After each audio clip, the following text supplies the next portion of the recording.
We want to pretend that it's this group of people in particular who are already marginalized, who are already oppressed, that they are responsible. It's not us, it's them. But really it's about whiteness, it's about maleness, about being told that you are entitled to this kind of thing that's so dangerous.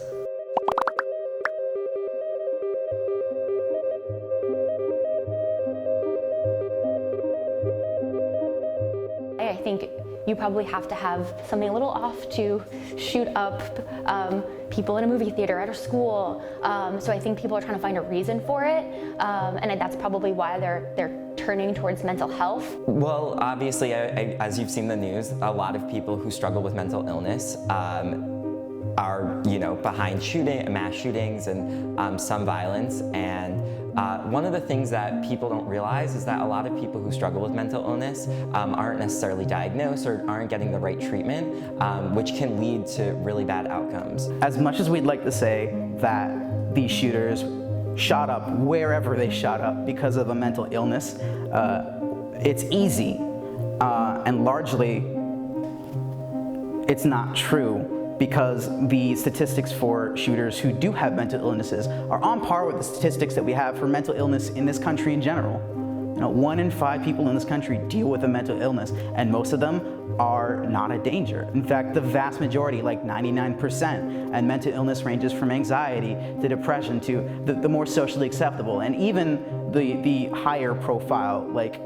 mental illnesses that we consider dangerous, like schizophrenia and the like. Those people are more likely to harm themselves in an episode than to harm others. I think about my struggles with depression. What was I doing? Sitting in my bed watching Netflix, eating a ton of popcorn and crying. I wasn't out there thinking oh, I have to kill other people because I'm so sad. That has never been something that has ever crossed my mind. And most of my friends who struggle with depression, bipolar disorder, anxiety, none of them are angry about it to do something like that. All of them are looking and seeking compassion and help. Mental health, it's a taboo topic to talk about, and I don't think anybody who's going through issues is in a state of I want to go buy a gun and do something about it, or with it. So I don't necessarily think it's fair to say it's a mental health issue, especially someone who's dealt with issues in the past, because that wouldn't be my first, the first thing I'd go and do. I'll say that I understand why they use it as a scapegoat. I also don't believe it's something that should be thrown around so loosely, because it's a very sensitive topic.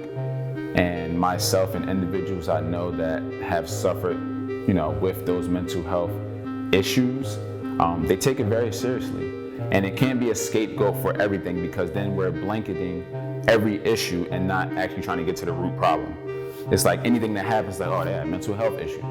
This person had a mental health issue. It's we can't, we're going to water down the term and water down the meaning of it to a point where it means nothing and it holds no weight. And then we don't realize how serious it is for the individuals who actually have real mental health issues.